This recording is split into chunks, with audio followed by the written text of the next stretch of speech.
dirahmati Allah Subhanahu wa taala. Jadi kajian saya masih melanjutkan dari kajian-kajian sebelumnya. Kita membahas tentang kitab Nasaihul Ibad. Jamaah, jadi kita sampai kepada bab 3 di nasihat yang ke-19. Saya bacakan teksnya. Wal maqalatut tasi'ata asyrata. Jadi nasihat yang ke-19. An Yahya bin Ma'adir Razi. Dari Yahya, Syekh Yahya bin Ma'ad Ar-Razi. Al-wa'idu lahu lisanun fir raja'i khususon. Dari Syekh Yahya bin Mu'ad Ar-Razi, Al-wa'idu, beliau dikasih gelar Al-wa'idu, orang yang ahli memberikan nasihat. Lisanun fir raja'i khususon wa kalamun fil ma'rifati. Beliau Imam Yahya bin Mu'ad ini adalah orang yang terkenal ahli memberikan nasihat.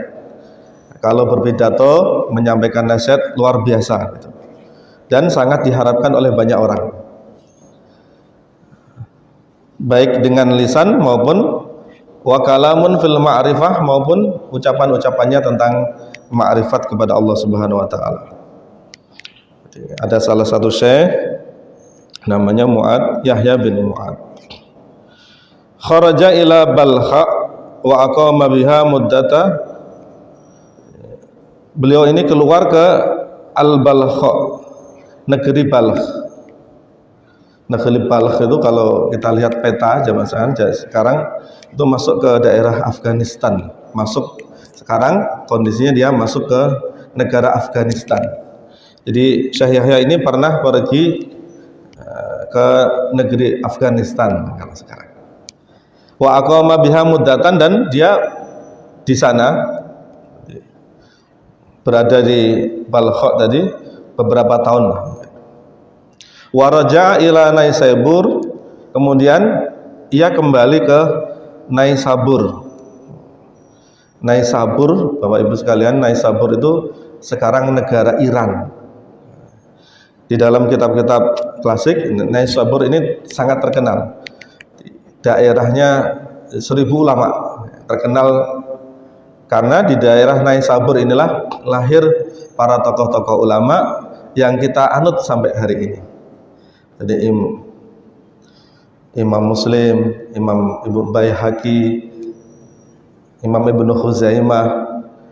Ini di Naisabur, Iran itu terkenal dulu lahirnya para ulama-ulama yang menulis kitab yang sampai hari ini kitabnya masih kita pakai.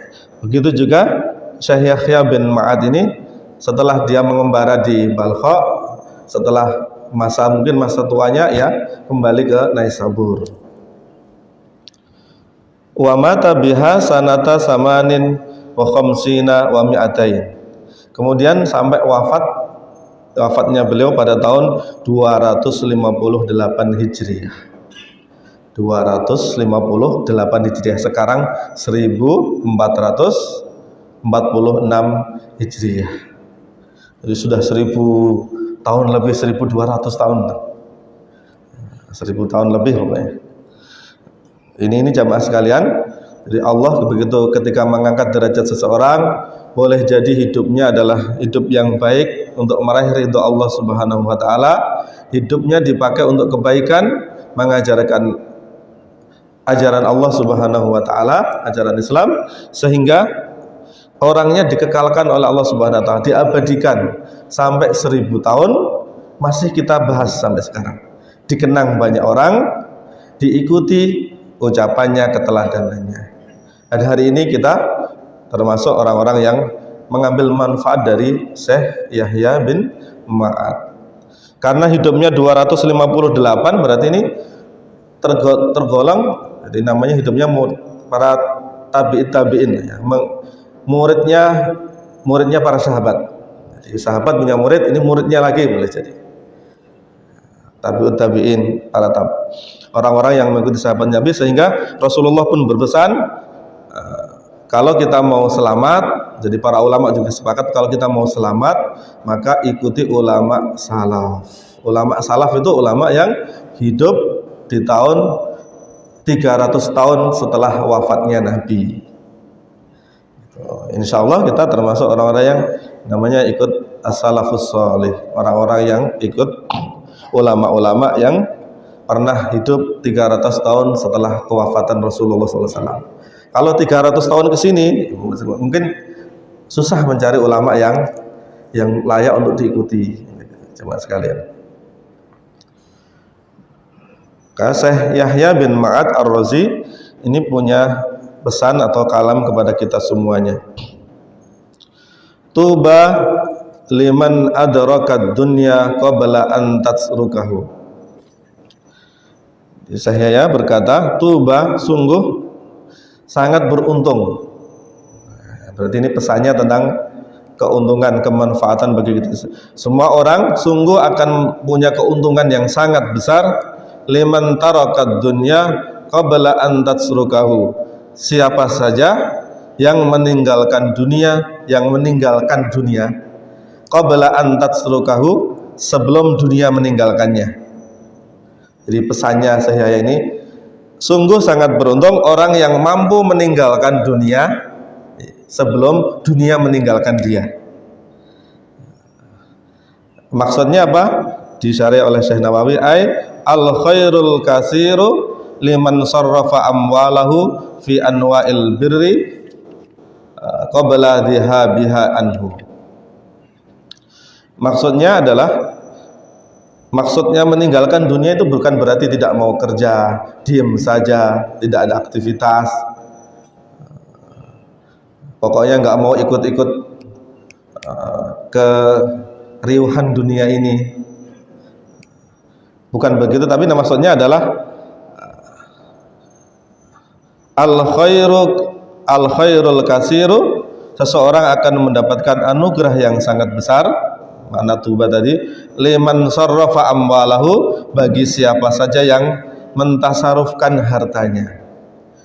Maksudnya meninggalkan dunia itu adalah orang-orang yang punya harta, bukan berarti yang nggak mau kerja, nggak punya duit ya, gitu. Tapi orang yang bekerja, punya uang yang banyak, tetapi sarrafa amwalahu fi anwa'il birri qabla dhihabiha anhu.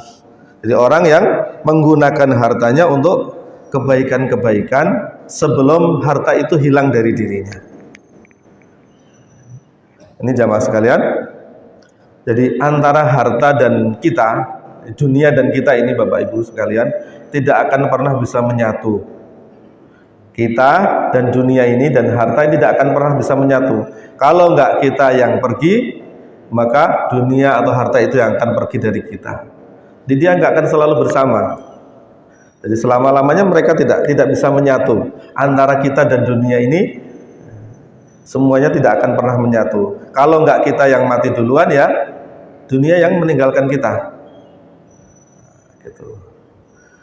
Maka supaya kita mendapatkan kebaikan yang banyak, maka hendaknya menggunakan harta itu untuk berbagai macam kebaikan. Jamaah yang dirahmati Allah Subhanahu wa taala, ini maka pesan Rasulullah terhadap kepemilikan harta ini, ada salah satu hadis yang penting bagi kita semuanya, mengingatkan kita jangan terlalu cinta, intinya jangan terlalu cinta harta dunia. Bukan berarti nggak boleh, tapi jangan terlalu cinta harta dunia. Harta hanya boleh ada di kantong kita, tapi tidak boleh di hati dan pikiran kita. Kalau harta itu melekat di hati dan pikiran, maka enggan menggunakannya untuk kebaikan. Kalau di kantong saja, nggak dipikirin, insya Allah itu akan bisa dipakai untuk kebaikan-kebaikan. Jadi dalam hadis itu Rasulullah menyebutkan suatu saat ini Nabi berkumpul bersama-sama para sahabatnya. Kemudian Nabi bertanya, ayyukum malun warisahu ahabbu ilaihi mimmali. Siapa di antara kalian yang harta warisnya, lebih mencintai harta warisnya daripada hartanya sendiri. Maka langsung itu sahabat Nabi yang hadir pada saat itu, "Qalu ya Rasulullah, ma minna min ahadin illa maluhu ahabu ilaihi." Rasul, semua yang hadir ini semuanya pasti senang dengan hartanya sendiri, nggak suka dengan harta ahli warisnya. Maka Nabi berpesan, faqala Rasulullah sallallahu alaihi wasallam, "I'lamu innahu laisa minkum ahadun illa malu warisihi ahabba ilaihi mim malihi." Nabinya, ketahuilah kalian semuanya, sungguh harta tidak ada di antara kalian ini yang lebih mencintai hartanya sendiri daripada harta warisnya. Kalian semuanya ini lebih cinta harta waris daripada harta warisan daripada hartamu sendiri. Maka maluka ma qaddamta wa malu warisuka ma akharta. Rasulullah menjelaskan, maluka ma qaddamta, hartamu itu adalah harta yang sudah kamu pakai, kamu gunakan. Sedangkan wa malu warisuka ma akharta, sedangkan harta yang ada di dompetmu, yang ada di tabunganmu, yang kamu simpen, itu harta waris. Kenapa seperti itu Bapak Ibu semuanya? Yang ada di dompet, kalau kita wafat kan kita tidak menikmati harta itu. Di tabungan kita yang ratusan juta misalnya, punya harta tapi ditabung di bank ratusan juta, nggak kita pakai, nggak kita gunakan, itu harta ahli waris sebenarnya. Boleh jadi menjadi harta ahli. Kalau yang kita gunakan sama yang ditabung lebih banyak yang ditabung, berarti tandanya kita lebih suka harta ahli waris. Nyatanya kan begitu Bapak Ibu semuanya ya. Kenyataannya begitu. Yang dimasukin, yang di dompetnya 100.000, yang 5.000, paling 2.000, bahkan 5.000 yang kita masukkan ke kotak amal. Padahal yang harta kita adalah yang masuk ke kotak amal. Yang 100.000 yang kita simpan di dompet belum tentu menjadi harta kita. Itu maka Syekh Yahya ini berpesan kepada kita semuanya, orang yang beruntung itu orang yang meninggalkan dunia. Tadi menggunakan hartanya untuk kebaikan-kebaikan. Maka di dalam hadis yang lain itu disebutkan, yaqulul abdu mali innama lahu mim malihi salasun ma akala fa afna aw labisa fa abla aw a'ta faqtana wa ma siwa dzalika fa huwa dzahibun wa tarikuhu linnas. Ada orang-orang yang menyatakan ini hartaku ini. Nah, padahal Rasulullah berpesan, sesungguhnya hartamu itu cuma 3. Ma'akala fa'afna, yang kamu makan dan habis, itulah hartamu. Apa-apa yang kita makan, gunakan untuk kebutuhan kita, kita makan, itu harta kita. Air yang kita minum, ini Bapak Ibu sekalian, yang saya minum, berarti ini harta saya yang sudah masuk ke perut, kemudian kita buang ke toilet, yaitu harta kita. Pokoknya yang sudah habis kita gunakan untuk kebutuhan kita. Awala bisa fa'abla, atau yang kita pakai, baju yang kita pakai kemudian rusak, sampai rusak. Kalau baju yang di lemari yang nggak rusak ya masih bagus, kalau kita wafat milik siapa Bapak Ibu? Ahli waris. Tapi yang sudah kita pakai sampai rusak, itulah sebenarnya harta kita. Yang masih bagus, yang ada di lemari. Ini kan jamaah sekalian pasti Bapak Ibu semuanya pakaiannya banyak sekali itu. Diingatkan kepada kita semuanya, nanti akan ada pertanggungjawabannya ini Bapak Ibu semuanya. Semakin banyak baju yang ada di lemari, nanti akan ada pertanggungjawabannya. Maka jangan terlalu bermewah-mewah pakaian. Kalau perlu disumbangkan, dikasih kepada orang lain yang lebih membutuhkan. Maka atau faqtana, atau yang kita sedekahkan, kita kasih ke orang, kita sumbangkan, itulah harta kita. Jadi yang kita makan sampai masuk ke perut, itulah harta kita. Yang kita pakai sampai rusak, itulah yang benar-benar milik kita, atau yang kita kasih, kita sedekahkan, kita bantu orang, itulah yang benar-benar harta kita. Wa ma siwa dzalika, yang selain itu, fahuwa dahibun, maka akan sirna, bukan milik kita lagi. Wa tarikuhu linnas, dan itu akan menjadi peninggalan bagi orang lain, bagi ahli waris kita. Jamaah yang dirahmati Allah Subhanahu wa taala, maka pesan Syekh Yahya ini, mari kita berusaha ringan pesannya. Siapa yang mampu meninggalkan dunia sebelum dunia meninggalkannya, dialah orang yang paling beruntung. Ini jamaah sekalian yang dirahmati, mudah-mudahan kita semuanya bisa mengambil pelajaran dari nasihatnya Syekh Yahya ini. Jadi mari harta yang benar-benar kita fokus kepada harta kita cari, kita manfaatkan sebaik mungkin. Banyak orang-orang yang menumpuk harta sampai hari ini, dan termasuk kita semuanya. Jadi ingat bahwa itu semuanya boleh jadi bukan milik kita, tapi justru milik ahli waris kita. Nabi pesannya, kalian semuanya itu kebanyakan ingat lebih suka harta waris daripada hartamu sendiri. Maka Rasulullah memotivasi kita semuanya, kalau punya harta, gunakan untuk kebaikan-kebaikan. Yang kedua, nasihatnya adalah wabana qabrahu qabla ayyadkhulahu. Orang itu sangat beruntung bagi orang-orang yang membangun kuburannya sebelum memasuki kuburannya. Jadi, kalau kita mau beruntung, Bapak Ibu, bangun kuburmu sebelum kamu memasukinya. Ini jangan sampai salah paham Bapak Ibu sekalian, maka ini kasih nasihat. Bukan berarti kita disuruh untuk fisik membangun, menyiapkan kuburan. Kan banyak ada orang-orang yang sudah beli kuburan, gitu, menyiapkan tanah kuburannya. Tapi yang dimaksud di sini bukan itu yang dimaksud beruntung. Kita tidak diperintahkan untuk menyiapkan fisik kuburan, Bapak Ibu semuanya. Tapi yang dimaksud adalah bi an amila ma fihi taunisun fil qabri. Maksudnya adalah kita disuruh melakukan amal perbuatan yang bisa membuat nyaman kita nanti di alam kuburnya. Di maksudnya Syekh Yahya ini, siapa yang mau menyiapkan membangun kuburannya sebelum ia memasukinya, maksudnya adalah kita disuruh beramal yang nanti amal-amal tersebut membuat nyaman kita di kuburan. Jadi nggak perlu kita menyiapkan kuburan, tanah kuburan harus beli, apalagi beli yang mahal itu di San Diego Hills. Itu konon Bapak Ibu semuanya per meternya itu bisa miliaran itu. Nggak perlu seperti itu. Kenapa Bapak Ibu semuanya? Karena orang itu dikubur itu sesuai dengan asal mula kita. Walaqad khalaqnal insana min sulalatin min tin. Sesungguhnya Allah Subhanahu wa taala menciptakan manusia ini dari saripati tanah.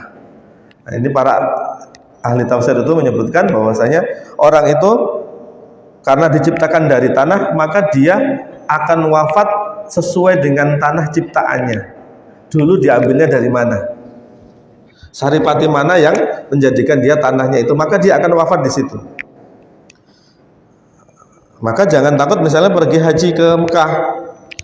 Kalau jangan takut mati di sana, atau pengen mati di sana, pengen wafat di sana. Kalau tanah kejadian kita bukan dari sana, maka tidak akan wafat di sana, Bapak Ibu. Orang itu wafat nanti akan dikubur di mana itu sesuai dengan kejadiannya. Kita itu tanahnya dari mana, Bapak Ibu. Walaupun kita hidupnya di Jakarta, bertahun-tahun di Jakarta, kalau dulu penciptaan Allah tetapkan ciptaan kita dari kampung, dari Wonogiri misalnya. Misalnya ini Bapak Ibu, ya kita nanti dikuburnya akan di Wonogiri itu. Ini Bapak Ibu semuanya. Dan Allah tetapkan kalau dia akan wafat, bahkan mungkin akan dimudahkan, didekatkan di mana dia akan dikuburnya. Itu pesan Rasulullah SAW. Jadi di dalam hadis, tufina bitinatil lati khuliqa minha. Jadi seseorang itu akan dikubur sesuai dengan tanah di mana dia diciptakan. Karena suatu saat itu Rasulullah SAW Jadi berada di Madinah ini, keliling-keliling ke Madinah. Tiba-tiba di situ ada orang yang wafat sedang dikubur gitu. Kemudian Rasulullah nanya, ini jenazah dari mana ini? Jenazah siapa ini? Ini jenazahnya orang Habasyah Rasulullah, orang Ethiopia, orang Afrika lah sekarang ini Bapak Ibu semuanya. Orang Afrika tapi jasadnya dikuburnya kok di Madinah. Maka Rasulullah bersabda, ini dufina bitinatil lati khulaqumiyah. Jadi sesungguhnya Allah Subhanahu wa taala itu akan menetapkan hambanya, menguburkan kuburannya hambanya itu berada sesuai dengan tanah penciptaannya. Jadi Bapak Ibu yang dirahmati Allah Subhanahu wa taala, ya perintahnya, pesannya Syekh Yahya ini tadi, bangun kuburanmu sebelum kamu memasukinya. Maksudnya kita disuruh beramal. Mari kita beramal ibadah yang membuat nyaman nanti kita ada kelak di kubur kita. Bapak Ibu sudah kira-kira membangun kuburannya dengan amal-amal soleh? Mari kita bangun kuburan kita masing-masing. Kita tahu Bapak Ibu semuanya, seringkali kita sudah melihat orang yang dikubur 1 kali 2 meter, gelap gulita, ditutup tanah. Di kamar saja kita kadang sendiri, lampu mati, sendirian, nggak ada orang, udah nggak betah gitu. Pengen nyari orang, pengen ngobrol dengan orang. Ini di kuburan sendirian. Kalau nggak nyaman, maka jadikan kuburan kita nyaman dengan amal-amal soleh. Dengan apa Bapak Ibu semuanya? Tadi dengan kita terangi kuburan kita dengan sedekah. Satu, dengan sedekah ini Bapak Ibu semuanya. Terangi kuburan dengan sedekah. Sedekahkan. Jangan menunggu tadi kayak yang di awal, jangan menunggu keluarga kita nanti bersedekah untuk kita. Ini kan sebagian orang di Indonesia, kalau sebanyakan ya, mayoritas kaum muslimin di Indonesia masih mau nih, ahli warisnya masih mau sedekah gitu. Kalau ada orang tuanya wafat, anaknya bersedekah, ngundang tetangganya, ngasih makan, ngasih berkat gitu. Ini namanya niatnya sedekah. Ini memang pahalanya sampai kepada ahli waris. Tapi kalau kita hanya mengandalkan itu Bapak Ibu semuanya, tidak semuanya mau bersedekah untuk kita. Belum tentu ahli waris kita mau bersedekah. Kalaupun mau, paling setahun sekali, sampai ke 40 harinya. Kayak ibu-ibu semuanya ya, jangan ngandelin suaminya. Kalau ibu mau meninggal nanti juga didoakan suami. Enggak. Ibu meninggal, suaminya nanti menikah lagi, lupa. Gitu. Maka kita siapkan kuburan kita dengan sedekah tadi supaya nyaman nanti. Orang yang bersedekah misalnya lampu, sebagian itu menyebutkan orang yang bersedekah lampu ini di masjid, maka kuburannya akan diterangkan oleh Allah Subhanahu wa taala, dikasih penerangan kuburannya.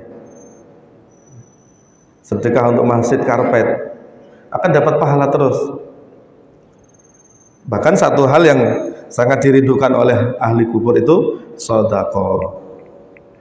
Wa anfiqu mimma razaqnakum min qabli ay ya'ti ahadakumul mautu fayaqulu rabbi laula akhartani ila ajalin qarib fa asaddaqu akum minas sholihin. Tangisan ahli kubur itu, ya Allah, rabbi laula akhartani, ya Allah kasih kesempatan, coba dikasih kesempatan sesaat saja di dunia ini, maka pasti saya akan sedekah. Saking melihat besarnya pahala di kubur. Maka Bapak Ibu, mari kita hiasi, kita bangun kuburan kita dengan banyak-banyak bersedekah. Kita gunakan harta kita tadi. Bacaan Al-Quran, baca Al-Quran. Inilah yang akan menjadi syafaat bagi kita semuanya. Baca Quran, supaya kita nanti ada pembelanya, ada temannya. Disebutkan termasuk ayat Al-Quran syafaat itu, surat syafaat itu surat apa Bapak Ibu semuanya? Surat Al-Mujadalah, surat Al-Mulk. Dialah termasuk yang akan menjadi pembela kita semuanya. Al-Mulk, Bapak Ibu baca semuanya. Kalau pengen kuburannya nyaman, kita nanti ada temennya, ada yang membela kita kalau datang mungkar nakir, baca surat Al-Mulk. Tabarakalladzi biyadihil mulku wa huwa ala kulli syai'in qadir. Alladzi khalaqal mauta wal hayata liyabluwakum ayyukum ahsanu amala. Sampai cuma 30 ayat Bapak Ibu semuanya. Ayo belajar baca surat Al-Mulk. Kalau perlu dihafal, dibaca setiap malam habis maghrib atau setelah surat isya sebelum tidur. Jadi Bapak Ibu semuanya bisa nih kalau habis maghrib atau habis isya, sholat ba'diyah isya'nya pakai surat Al-Mulk, baca gitu. Kalau hafal pakai sholat, kalau nggak hafal baca surat Al-Mulk. Karena itu Bapak Ibu semuanya, hanya itu yang bisa membuat kuburan kita nyaman. Ada temennya nanti, tidak sendirian. Jadi mudah-mudahan semuanya punya gerakan kita baca surat Al-Mulk. Hafalin Bapak Ibu semuanya kalau perlu, cuma 30 ayat. Umur kita masih mumpung dikasih umur oleh Allah Subhanahu wa taala, dihafalin, diamalkan, kalau perlu diresapi maknanya. Kata Rasulullah, inilah surat yang menjadi penolong kita semuanya, yang akan menjadi pembela, menjadi saksi kita, yang akan melindungi kita. Maka pesan saya ini cocok. Mari seseorang itu akan mencapai keberuntungan yang besar, orang yang membangun kuburannya, yaitu beramal soleh, beramal-amal yang membuat nyaman nanti di kuburannya. Ada penerangannya, ada AC-nya, ini Bapak Ibu semuanya. Nyumbang AC di masjid, ini masih ada AC yang kosong, belum ada AC-nya Pak Haji. Ini ada perpustakaan kosong ini mungkin. Sudah ada AC-nya. Oh. Tambah lagi kalau perlu insya Allah. Di kuburan kita ada AC-nya, yang tengah ini masih kosong Bapak Ibu semuanya. Ini kesempatan kita semuanya.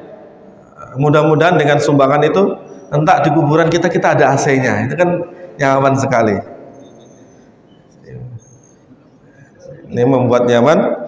Mudah-mudahan tergerak ini Pak Haji, jamaah sekalian. Ayo kita buat kuburan kita nyaman. Insya Allah di kuburan kita dengan tadi menyumbang wakaf untuk masjid ataupun yang lain Bapak Ibu semuanya. Bisa wakaf di hal yang lain. Bisa bantu orang-orang yang membutuhkan, bantu anak-anak yatim kemarin. Ini nasihat yang kedua. Yang ketiga Bapak Ibu semuanya, yang ketiga,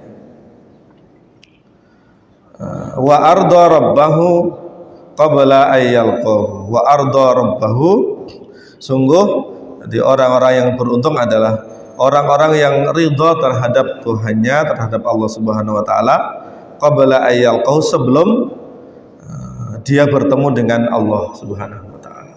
Ai bi imtisali amrihi wajtinabi nahyihi. Orang yang beruntung adalah orang yang ridha terhadap Tuhannya. Siapa mereka? Orang-orang yang menjalankan perintah Allah dan menjauhi larangan-larangan Allah. Kita ridha kepada Allah Subhanahu wa taala Bapak Ibu semuanya dengan berusaha menjalankan perintah-perintah Allah. Kita jauhi larangan-larangannya.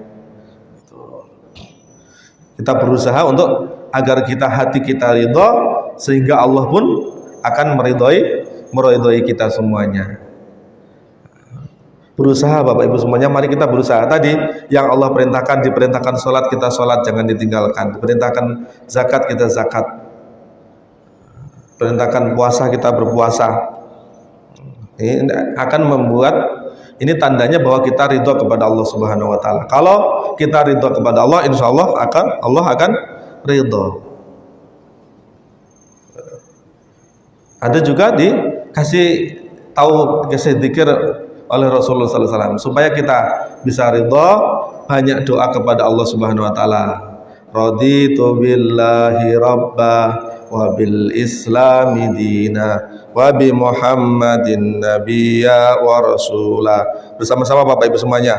Raditu billahi rabba wa bil islami dina wa bi Muhammadin nabiyya wa rasula. 3 kali. Raditu billahi rabba wa bil islami dina wa bi Muhammadin nabiyya wa rasula.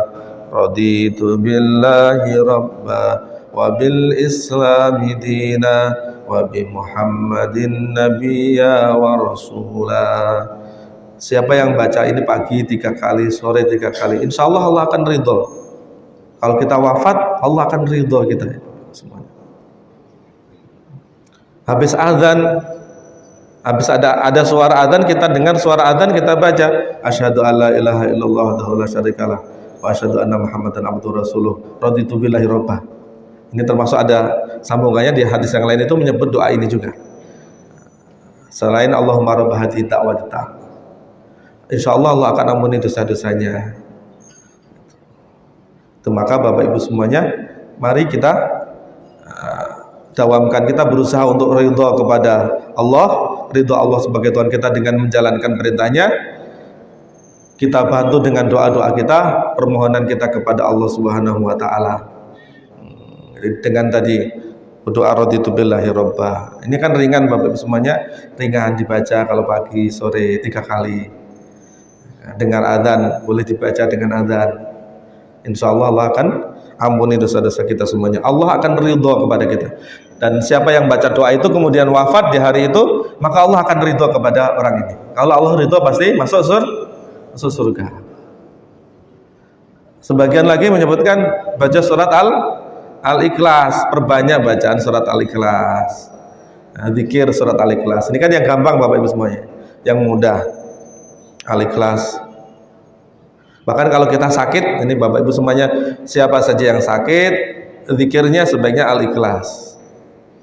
40 dibaca 40 kali. Jadi kalau Bapak Ibu semuanya sakit, 40 kali baca zikirnya Al-Ikhlas. Kalau Bapak Ibu wafat, ini insya Allah diampuni dosa-dosanya oleh Allah Subhanahu wa taala. Siapa tahu kita sakit kemudian diwafatkan oleh Allah Subhanahu wa taala. Kalau sakit zikir Al-Ikhlas, insya Allah kita termasuk wafatnya husnul khotimah, diridhoi oleh Allah Subhanahu wa taala. Tandanya apa Bapak Ibu semuanya? Kita disuruh ridho kepada Allah Subhanahu wa taala. Tandanya bahwa orang itu dan Allah akan ridho kepada kita. Tandanya apa? Biasanya orang yang diridhoi oleh Allah Subhanahu wa taala itu dia tambah kebaikannya setiap waktu. Jadi kalau setiap waktu yang Allah berikan, umur yang Allah berikan kepada kita itu semakin bertambah kebaikan-kebaikan kita, tandanya kita itu hamba yang diridhoi oleh Allah Subhanahu wa taala. Kemudian dikasih kesempatan taubat sebelum wafat. Ada orang-orang yang tadinya nggak baik Bapak Ibu semuanya, perilakunya jahalek, tiba-tiba taubat gitu. Tapi selang taubat beberapa waktu tiba-tiba wafat. Ini tandanya ini orang baik ini. Orang yang diridhoi oleh Allah Subhanahu wa taala.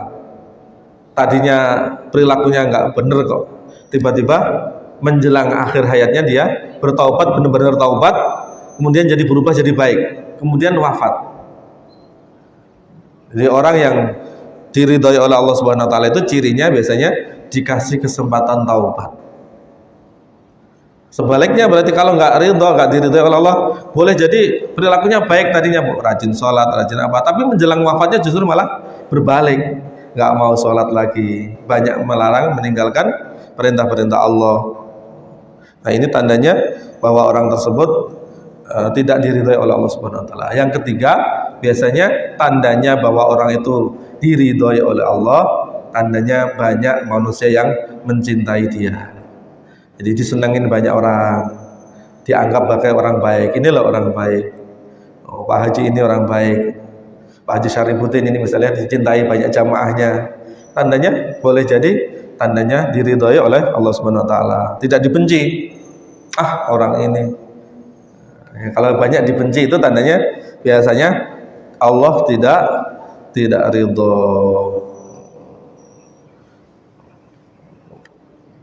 Ini Bapak Ibu yang dirahmati Allah Subhanahu wa taala. Ini pesannya Sahyaya bin Ma'ad. Mudah-mudahan kita semuanya Bapak Ibu diberikan hidayah oleh Allah Subhanahu wa taala, diberikan taufik bisa melaksanakan nasihat ini. Orang yang beruntung adalah, sekali lagi saya ulang, orang yang beruntung adalah orang-orang yang meninggalkan dunia sebelum dunia meninggalkannya. Artinya menggunakan hartanya untuk kebaikan-kebaikan. Orang yang beruntung adalah orang yang membangun kuburannya sebelum ia memasukinya, beramal soleh yang membuat kuburannya nyaman. Kemudian orang yang beruntung adalah orang yang ridho bahwa Allah sebagai Tuhannya sebelum ia bertemu dengan Allah Subhanahu wa Ta'ala, sebelum wafatnya. Mudah-mudahan Allah anugerahkan hidayah untuk kita semuanya bisa melaksanakan ini dalam kehidupan kita. Amin ya rabbal alamin. Demikian Bapak Ibu semuanya, masih ada kesempatan pertanyaan sebelum kita akhiri. Kepada jamaah dipersilahkan. Baik Bapak Ibu semuanya yang dirahmati Allah Subhanahu wa Ta'ala. Ini termasuk efeknya Bapak Ibu semuanya. Kita yang seringkali banyak justru meninggalkan harta warisan tadi, lebih cinta kepada harta warisan, bisa berefek kayak gini. Ahli warisnya justru malah berantem. Maka ketika kita masih hidup, ayo kita gunakan harta kita untuk kita sendiri. Kita sedekahkan, kita sumbangkan, kita gunakan. Boleh meninggalkan harta warisan untuk ahli waris kita, tapi tidak hanya harta. Kita harus tinggalkan ilmu. Kita didik anak-anak kita. Bahaya Bapak Ibu semuanya meninggalkan warisan kepada anak, tapi anaknya tidak dididik dengan baik. Akhirnya berantem. Maka ini kalau kita mau bagi, ya kalau mau sesuai dengan syariat Islam ya kita bagi sesuai aturannya. Sesuai kita bagi. Nanti ada biasanya keserakahan itu akan muncul Bapak Ibu semuanya. Keserakahan kita akan muncul dari diri seseorang tadi ketika melihat warisan yang banyak. Ini pesan Rasulullah ini. Jadi, umur kita itu semakin tua, semuanya itu akan berkurang dan hilang dari diri kita kecuali dua hal itu. Di antaranya adalah al-hirsu, ketamakan. Jadi walaupun umur kita sudah tua Bapak Ibu semuanya, sifat tamak itu bisa jadi tidak akan hilang. Kalau kita semakin tua kan semakin berkurang, tenaganya berkurang, giginya berkurang, rambutnya juga hilang. Tapi ada yang tidak akan pernah hilang itu, sifat ketamakan. Maka ketika seseorang, bagaimana ada kasus-kasus yang ketika seseorang meninggalkan harta warisannya, kemudian ahli warisnya berantem, menguasai. Satu ini Bapak Ibu semuanya, bagi ahli waris tersebut dia termasuk melakukan dosa yang sangat besar. Rebutan harta warisan itu sebagian ulama menyebutkan dia dosa yang sangat besar karena dia sekaligus melakukan 3 dosa. Satu, berdosa mengambil hak orang lain, mengambil hak saudaranya. Jadi orang yang menguasai ahli waris itu langsung melakukan 3 dosa ini. Satu, dia mengambil hak ahli waris, saudaranya tadi, karena ia kuasai sendiri. Ini dosa satu. Dosa yang kedua, dia memutus silaturahmi. Silaturahimnya terputus biasanya karena berantem, nggak ngobrol, nggak mau sama saudaranya, nggak mau ketemu. Akhirnya kan silaturahminya menjadi terputus. Dosa 2. 3, dosa dia durhaka kepada orang tuanya. Ini langsung. Anak berantem, kira-kira orang tua sebagai orang tua kita bagaimana Bapak Ibu? Sedih atau tidak? Sedih. Anaknya sendiri kok berantem gitu. Ini dosa membuat sedih orang tuanya, durhaka kepada orang tuanya. Maka hati-hati Bapak Ibu semuanya yang ditinggali harta waris. Ingat, itu ada hak saudara kita. Kalau kita melanggar, tadi kita bisa melanggar, menyebabkan kita berbuat 3 dosa tadi. Durhaka kepada orang tua, memutus silaturahmi terhadap saudara-saudaranya, dan mengambil hak orang lain. Harusnya bukan milik dia. Kalau ada orang yang seperti ini Bapak Ibu, Pak Haji, harus diingetin ini. Ini bahaya. Dan pasti itu Bapak Ibu semuanya, kalau bukan hak kita, habis harta warisan itu biasanya. Kalau bukan milik kita itu akan hilang habis itu. Entah bagaimana Allah caranya menghilangkannya. Bisa jadi dia ditipu orang, diambil orang, sakit yang berat sehingga harus dijual-jual. Gitu. Nah, kalau ada sebuah keluarga yang kisruh kayak gini ya, mencari juru damai kalau bisa. Didamaikan, datangi ulama. Di pemerintahan memang ada. Jadi kalau kita bingung atau apa, ada rebutan ya, memang solusinya ke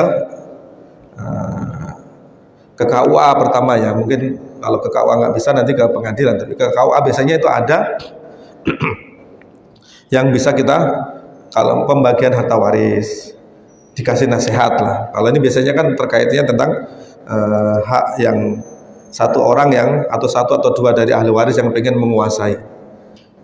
Itu Bapak Ibu Haji ya. Satu yang memang solusinya diingetin. Kalau enggak ya nyari orang supaya bisa menasihati orang tersebut. Baik, ini kasus juga dalam kehidupan sehari-hari Bapak Ibu semuanya. Ini resiko ya Bapak Ibu yang bapak-bapak yang punya istri lebih dari satu. Nah, ini resiko yang bisa ditanggung, satu saat bisa ditanggung gitu. Apabila tidak punya istri yang solihah. Ini Bapak Ibu semuanya yang dirahmati Allah Subhanahu Wa Taala. Tadi benar kalau ada kasus tadi ada yang satu yang menguasai, maka kasih ada yang memberikan solusi nasihat, cari orang yang bisa menyelesaikan masalah. Alhamdulillah, berarti satu pemimpinan bagus ini. Ini fungsinya pemimpin di satu daerah, satu tempat bisa menyelesaikan permasalahan-permasalahan yang terjadi di lingkungannya. Bapak Ibu, yang pertama, Bapak, ya kalau seseorang itu meninggal, kemudian harta ini kan harta warisan. Harta warisan itu menjadi mutlak, menjadi haknya ahli waris. Jadi orang yang meninggal walaupun dia tadinya hidupnya berusaha kerja mati-matian gitu ibaratnya. Kalau dia udah meninggal, otomatis harta ini langsung berpindah kepada ahli waris. Terserah ahli waris ya, karena udah milik ahli waris. Kalau udah dibagi nih Bapak Ibu semuanya, udah dibagi berarti itu hak mutlak ahli warisnya. Kalau anaknya tidak pernah mau sedekah dengan harta warisannya tadi, yaitu tadi resiko orang tuanya. Mungkin anaknya tidak dididik untuk menjadi anak yang berbakti. Bakti kita itu bisa, bakti seorang anak kepada ayah ibunya itu tidak hanya ketika hidup, tapi ketika sudah wafat. Kalaupun sudah wafat, kita ketika masa hidup belum sempat bisa menyenangkan orang tua, membahagiakan orang tua, ya saat wafatnya kita ternyata baru punya kelebihan harta. Misalnya kita pakai untuk berbakti tadi dengan menggunakan harta itu untuk amal kita. Ini maka Bapak Ibu semuanya, resiko meninggalkan ahli waris atau anak-anak yang tidak solih. Ketika kita tinggalin harta warisan, ternyata harta itu ya tidak kembali ke kita lagi, tidak kembali kepada kita. Maka kalau punya harta boleh kita sisihkan nanti untuk ahli waris, tapi untuk kita sendiri juga harus kita siapkan. Jangan mengandalkan anak-anak. Belum tentu anak-anak itu akan ingat kepada kita, mendoakan saja enggan, apalagi mau bersedekah. Termasuk juga ada pemahaman-pemahaman, nggak sampai ngapain itu ngadakan kegiatan, misalnya ada haul, ada 40 hari misalnya, ada haul. Padahal itu adalah sesuatu yang baik, anak berbakti kepada orang tuanya dengan memberikan sedekah kepada tetangganya, kepada teman-temannya orang tuanya. Jadi bersedekah tadi resikonya kalau punya anak, tapi tadi kalau ada anak mendapatkan warisan tapi tidak mau membaktikan warisan itu untuk orang tuanya lagi, ya ini termasuk anak yang kurang baik ini Bapak, kurang baik Pak. Kemudian yang kedua, permasalahan yang kedua, kalau ada seseorang istri yang menguasai harta tadi, harta warisan itu haram dibagi sebelum dilakukan 4 hal. 1, dipakai untuk pengurusan jenazah. Jadi uangnya harta ahli waris itu nggak boleh dibagi sebelum dipakai untuk keperluan jenazah. Keperluannya untuk beli makam misalnya, untuk harus membayar untuk menggalinya, itu untuk membeli kain kafannya, harus dikeluarkan dulu. Nggak boleh ini ahli waris menguasai nggak mau membayar untuk kepentingan jenazahnya, haram itu Bapak. Yang kedua, dibayar hutangnya. Nggak boleh mengambil harta waris kalau yang jenazahnya masih punya hutang, harus dibayar dulu hutangnya. Kalau hartanya habis buat hutang, ya berarti hutangnya warisannya hutang ini. Anak itu harus membayar juga. Ini tugasnya anak kepada orang tuanya yang membayar hutang bapaknya. Yang ketiga, wasiatnya dibayarin. Wasiatnya pesannya apa? Orang tua kalau pesannya kebaikan harus kita laksanakan Bapak Ibu. Jadi kalau pesannya nggak baik baru boleh kita tinggalkan. Kalau wasiat jenazah ini pesan kebaikan, ya harus kita gunakan untuk melaksanakan wasiatnya. Misalnya saya mau dulu punya wasiat, kalau saya meninggal tolong misalnya bagikan ini untuk anak yatim misalnya, ya harus kita gunakan. Tapi tidak boleh semuanya, yang penting maksimal sepertiga dari harta warisan. Jadi dibayar wasiatnya, kemudian zakatnya kalau dia belum zakat. Kalau sudah sampai nisab nih, harusnya sudah saatnya bayar zakat jenazah ini, kemudian dia wafat, zakat hartanya belum dibayarkan, zakat mal ya Bapak Ibu, maka harus dibayarkan. Kalau itu belum, berarti ini pelanggaran terhadap syariat. Kemudian ya, haknya, jadi kalau seseorang meninggal dunia, maka memang boleh sebelum dibagi harta ibu Bapak Ibu semuanya, biasanya dipisah. Yang benar itu dipisah. Dipisah itu harta konogini namanya istilahnya kalau di dalam hukum Islam. Harta konogini, mana hartanya istri yang benar-benar istrinya, mana yang benar-benar misalnya yang wafatnya suaminya, mana yang benar-benar harta milik suami. Kalau harta itu sudah bercampur Bapak Ibu ya, separohnya berarti separuh milik istri, separuh milik suami yang meninggal. Ini Ibu-ibu. Nah, harta suaminya inilah yang dibagi untuk ahli waris. Ini untuk istrinya, seberapa untuk anak-anaknya. Gitu. Itu yang seharusnya dibagi. Jadi nggak boleh menguasai, termasuk ya mau istri pertama, istri kedua. Ya, ini Bapak Ibu ya tanggung jawab ini. Punya istri tadi tanggung jawab. Tapi kalau yang meninggal istri yang pertama misalnya, maka istri yang kedua dapat nggak Bapak Ibu? Berhak nggak? Yang meninggal istri yang pertama, istri yang kedua berhak dapat warisan nggak Bapak Ibu? Nah, dia tidak termasuk ahli waris karena yang meninggal kan istri ini. Istri kan dia bukan siapa-siapanya. Yang berhak hanya anak dan suaminya. Maka ahli waris yang utama itu bapak, ibu. Jadi ayahnya ini Bapak Ibu yang sering kali dilewatkan itu, saya meninggal, bapak saya masih hidup Bapak Ibu. Maka bapak saya ini berhak menjadi ahli waris saya dan nggak boleh terhalang oleh siapapun. Jadi seseorang yang meninggal masih punya ibu, masih punya bapak, ini harus ada haknya ini Bapak Ibu yang sering kali dilupakan anak nih. Saya punya anak, nih anak-anak saya nih Bapak Ibu. Saya ternyata masih punya ibu. Saya meninggal. Ini ibu saya harusnya dikasih haknya dari harta warisan saya. Kadang itu diambil semua oleh anaknya, bapak ibunya nggak dikasih, padahal masih hidup.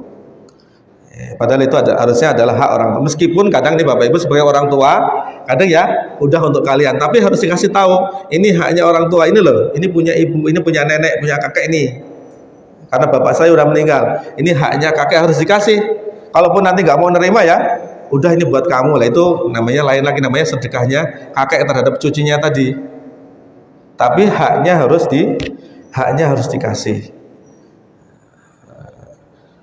Ini Bapak Ibu semuanya yang dirahmati Allah Subhanahu wa taala, mari kita bersama-sama, ayo keluarga kita didik dari sekarang.